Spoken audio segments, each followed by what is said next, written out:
This isn't fan art, it's the seed for the highest grossing film in history. This painting was created in 1978 by a truck driver who dreamed of making movies. His name was James Cameron, and while she might look more like Smurfette than a Nat V, this is the very first time Cameron drew the character that would eventually become Neytiri. As amazing as this design for his 1978 short film Xenogenesis was, it ended up just being a prologue, before she would transform from this to this, and the real work wouldn't begin until much, much later. It wouldn't be for another 20 years that we'd get the next step in this evolution. It wasn't until 1994 that Cameron wrote his first version of what would become Avatar, then known as Project 880. In this version of Avatar, Neytiri was called Zuleika, and she didn't have a concrete appearance outside of the mind of James Cameron, although the earliest concept art we do have hints at the kind of strange alien world that Pandora was going to be. This earliest concept art comes from around the early 2000s.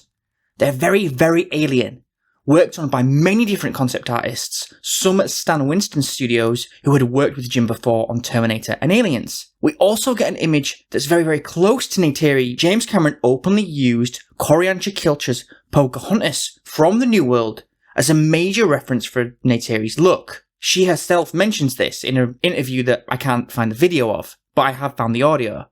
Not many people know, but he saw my performance in the New World, and he actually created the look of Neytiri based on me. So not many people have seen this, but this is a sketch, one of the first sketches that James Cameron made himself.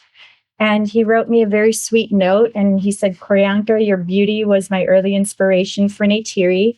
Too bad you were shooting another movie next time."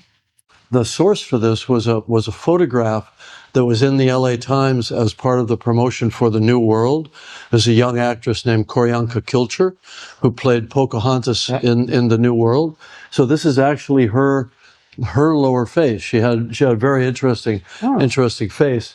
And I wound up meeting her years later, and I gave her a signed print. It's also this look that acted as an anchor for what Neytiri would look like even after Zoe Saldaña was eventually cast. It wasn't, however, until 2006 that they turned these 2D concepts into a 3D test, when ILM created a full performance capture test reel of Jake's first meeting with Neytiri. This was the first fully 3D version of Neytiri that we ever saw. They cast Yunjin Kim, better known as Sun from Lost, as the stand-in, and built an entire Na'vi face around her features. This version moved, spoke, and breathed, and I think looks incredible, especially for the time. This was only a proof of concept though, and the final evolution of Neytiri was still to come. That was with the casting of Zoe Saldaña. The super quick summary of Zoe being cast is that she recorded herself in her New York apartment and then got a call to audition in James Cameron's Manhattan Beach studios.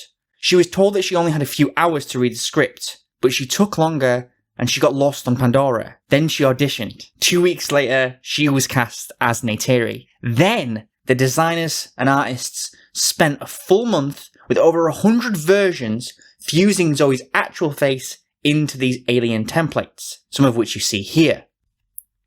Zoe then performed the role within The Volume, the performance capture stage, wearing a specialised marker suit. Her physical actions, from drawing a bow to riding an Ikran, were digitally recorded.